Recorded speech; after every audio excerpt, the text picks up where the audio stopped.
Sony's so-called super mid-ranger, the Xperia XA1 Plus, was just launched, and for what it offers, what could it do against the likes of, let's say, the Huawei Mate 10? This is our comparison between the Sony Xperia XA1 Plus and Huawei Mate 10.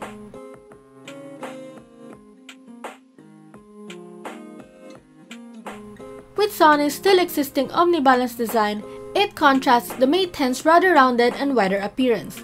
Both are well built and beautiful to the core that either would cater to a specific group of people.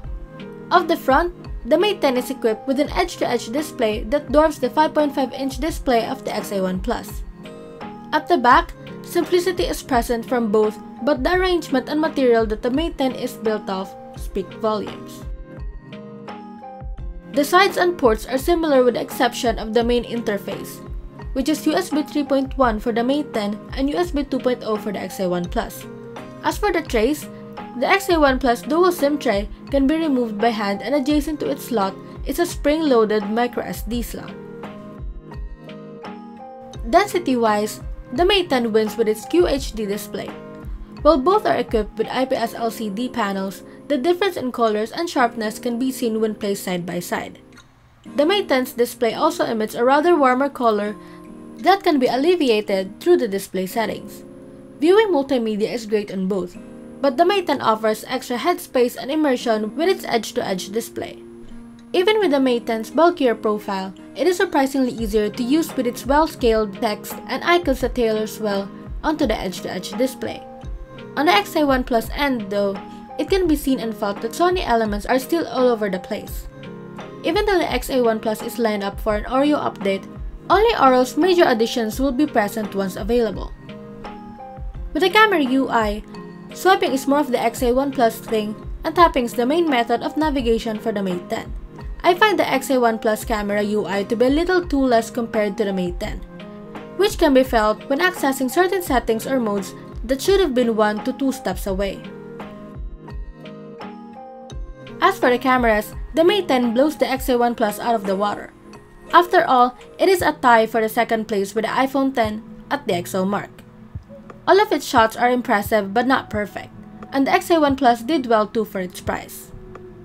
The Mate 10 superiority comes out even stronger with its f-stop 1.6 main lens. The XA1 Plus falls a bit further with poor exposure and contrast, resulting in muddy images. As for selfies, the Mate 10 produces the more beautiful shots without making an image appear more unnatural than it already is.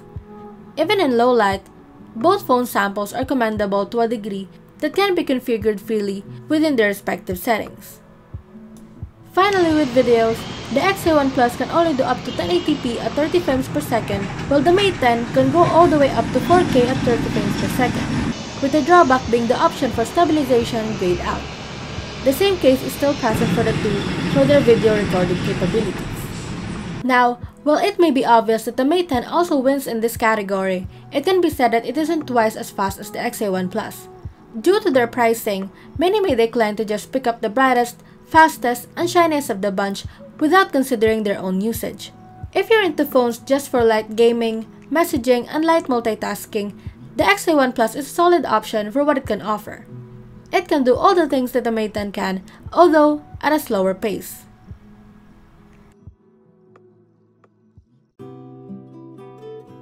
The difference between the XA1 Plus and Mate 10's battery packs may not seem large, but our test results say otherwise. Even down to the charging, the Mate 10 is ahead with its bulkier battery.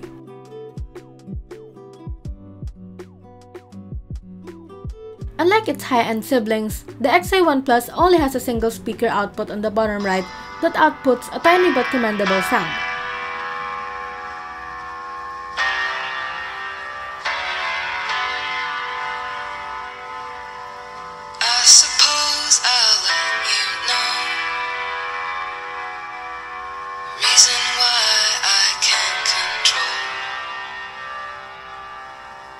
The Mate 10, as we've mentioned in our review, is more than enough in the right places with its stereo setup.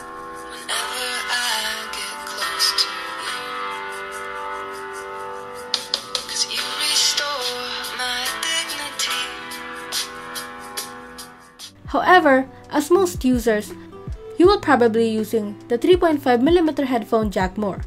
Both offer their own twist in audio personalization, but the Mate 10's better output can be heard clearly despite the lack of a DAC.